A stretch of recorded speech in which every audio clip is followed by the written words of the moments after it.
Olá, boa tarde. Hoje eu vim aqui dar uma dica, uma super dica. Uma dica tão boa que eu posso dizer assim que eu gostaria de ter tido essa dica alguns anos atrás. E essa dica essa dica é principalmente para pais, né? Para os pais em geral. Mas é para toda a comunidade, pais responsáveis, que é tio, avô, professores. E eu gostaria de ter tido essa dica bem antes, quando minha filha, que hoje esse ano faz 18 anos, ela com 6, 5 ou mais nova. Porque a dica é o seguinte: leiam um livro, Geração Ansiosa, o nome do autor é Jonathan Haidt, se eu pronunciei certo. Esse livro, ele é esclarecedor, ele é assustador ao mesmo tempo, mas, além de tudo, ele mostra uma realidade que está na cara, escancarado de todo mundo, e também soluções. Então, assim, o nome do filme ou do livro é Geração Ansiosa. O livro fala, baseado em muitas pesquisas, sobre essa pandemia que estamos vivendo de saúde mental.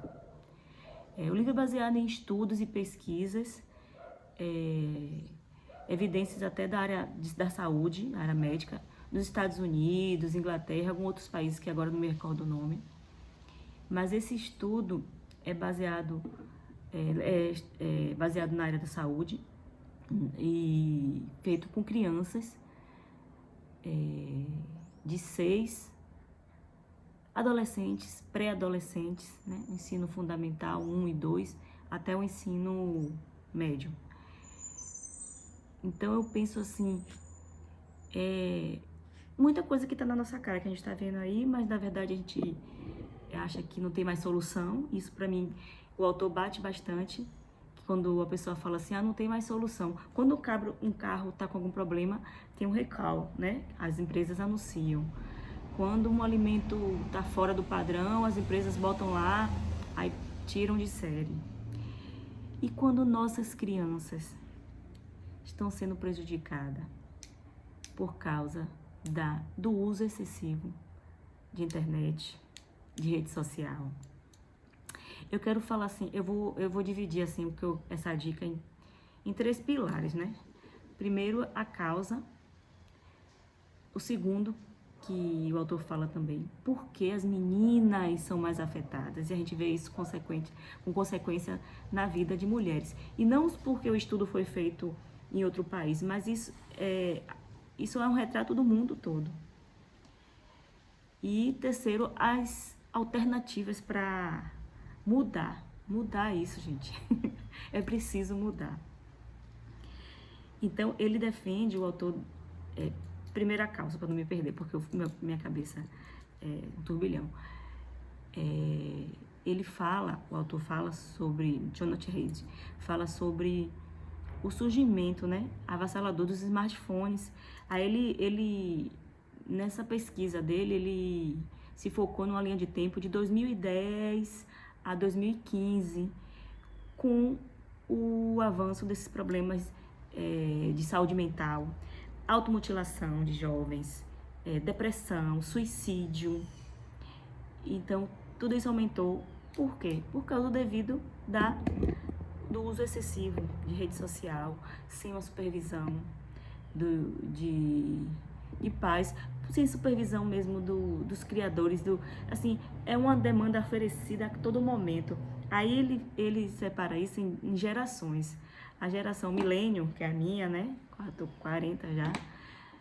Tem a geração Z, essas mais novas, esqueci agora até a alfa e tal. Então, essas gerações, a gente já vem sendo afetada há muitos anos.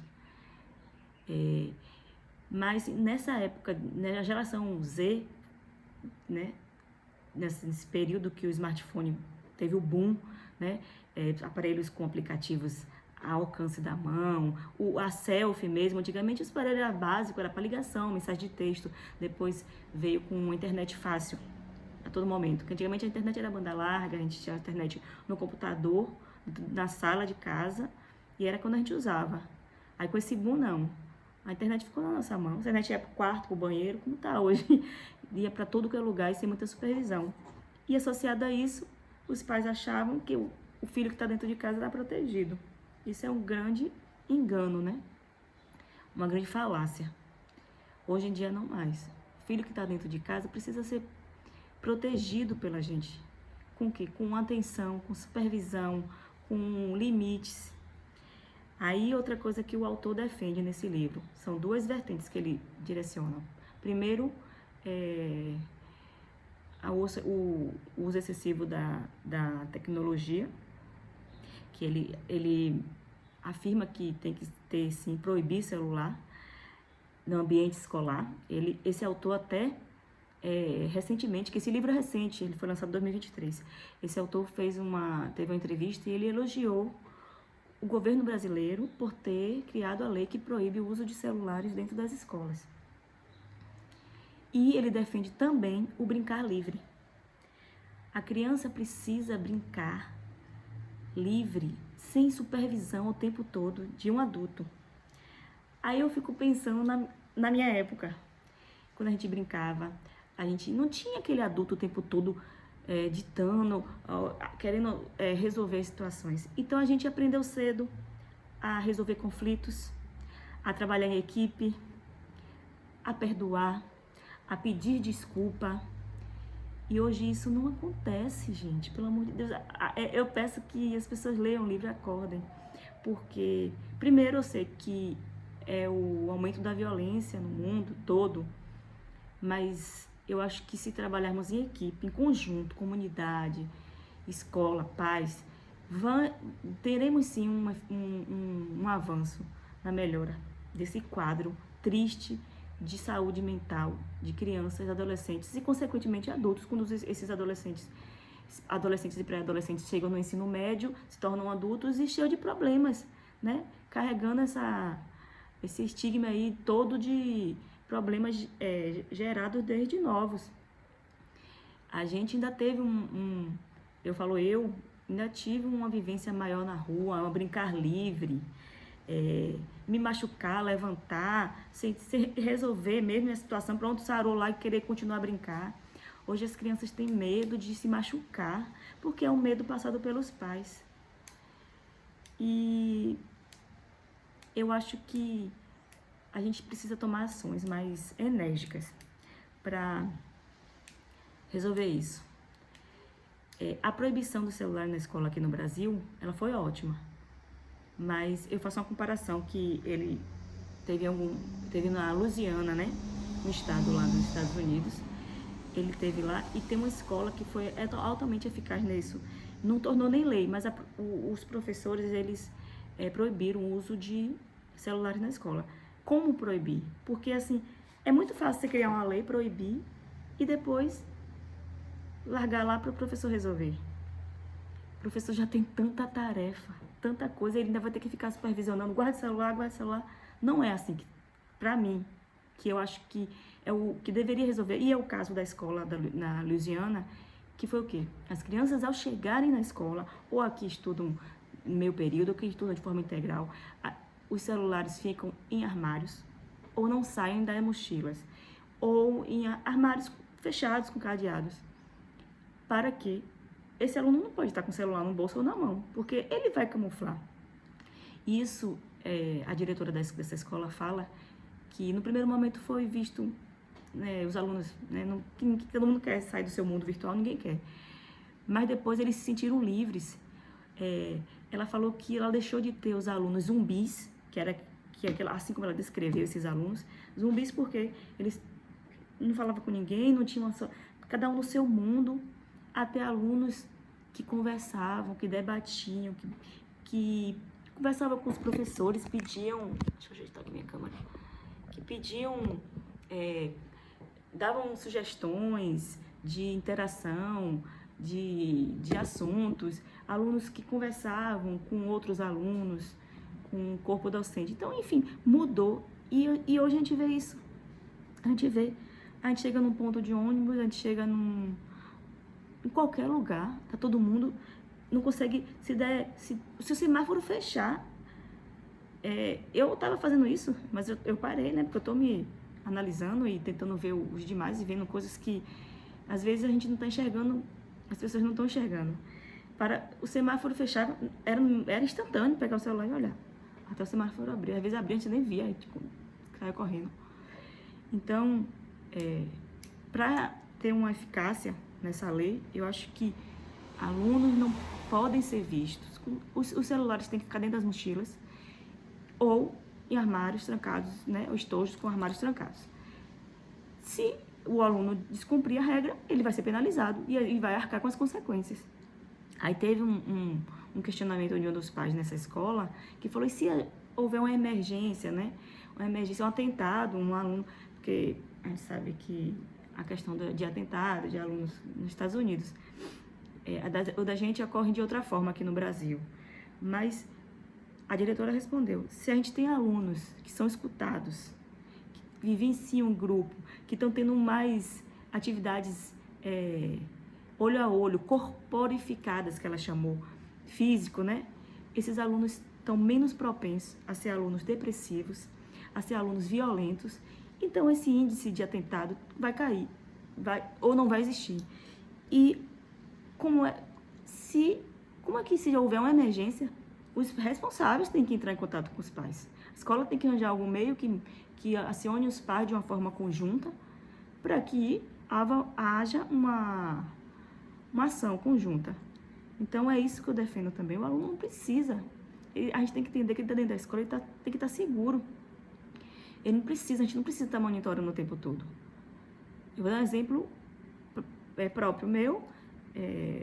De manhã, minha filha sai aqui, vai para a escola. Aí, o pai dela deixa ela na escola. Eu sei que ele deixou. Eu não fico falando com ela, perguntando toda hora. Ela tem que estar lá para estudar, ela tem que focar no estudo. Mas quando está perto dela sair, eu peço que ela me avise.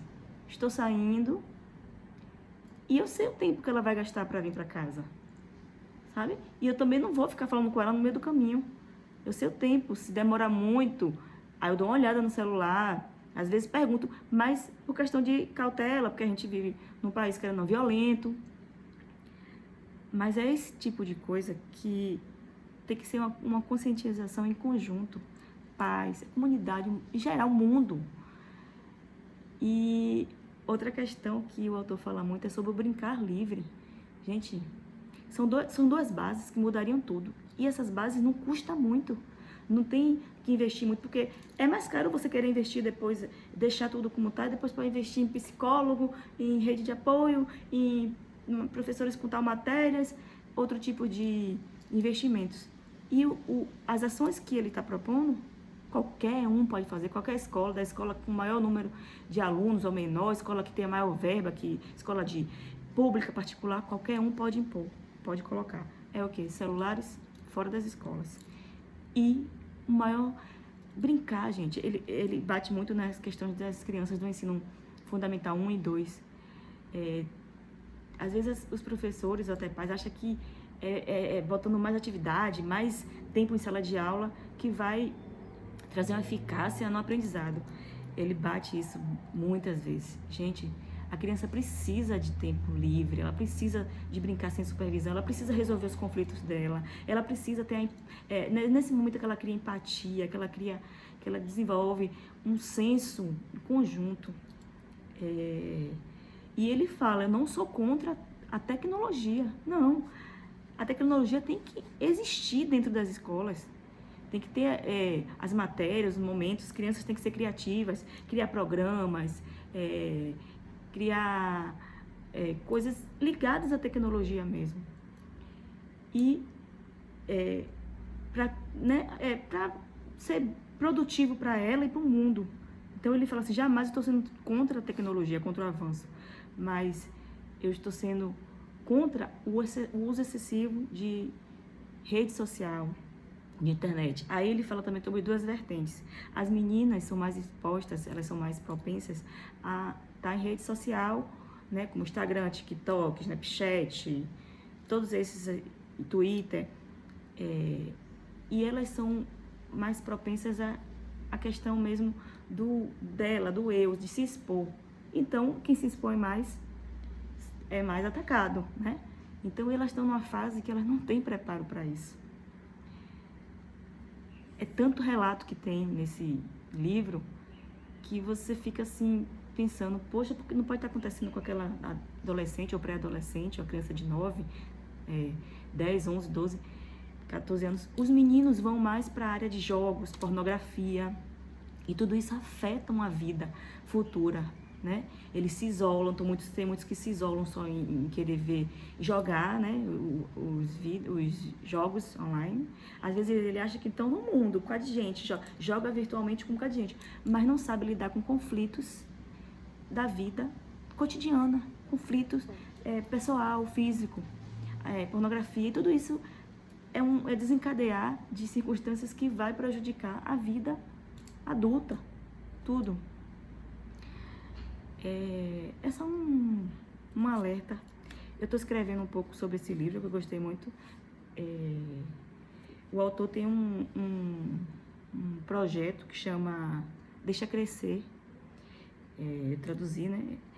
E ele fala sobre criar clubes para incentivar essas crianças a viver a vida real. E a gente precisa fazer isso. Eu estou tentando fazer um pouco, porque... E assim, eu estou buscando meios para que eu possa fazer mais. Todo mundo devia fazer um pouquinho. Tira a sua criança que você está ali, uma sobrinha, um primo, um irmão, tire ele um pouquinho da rede social.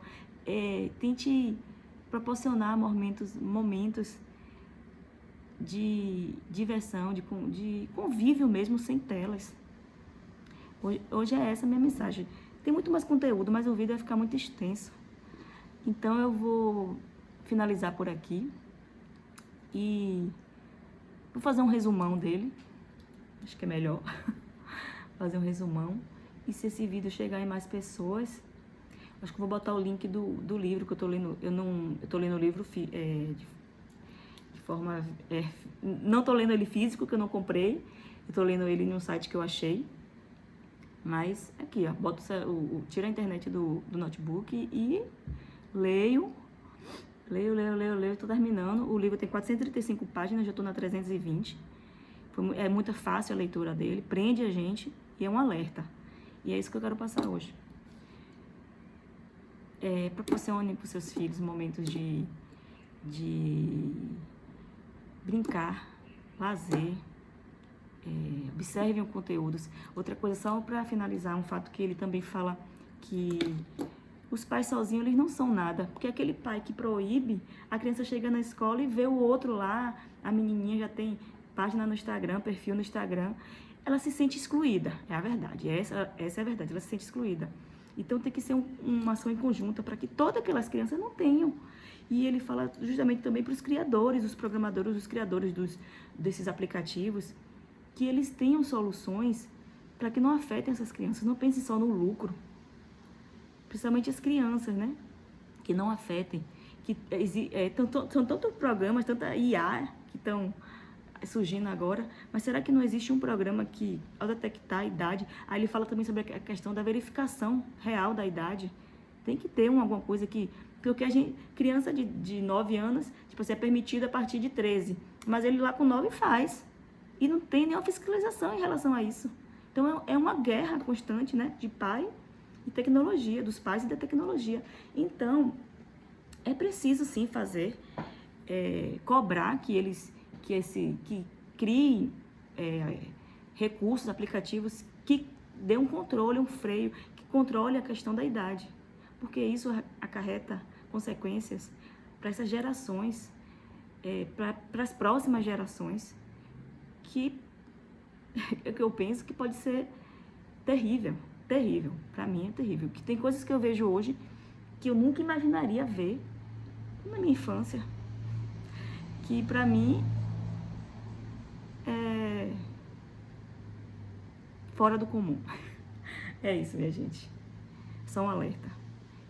E que possamos olhar mais para todos, não só criança, para todos, porque isso está atingindo de uma forma geral. Começa na infância, mas vai para a vida adulta. Beijo.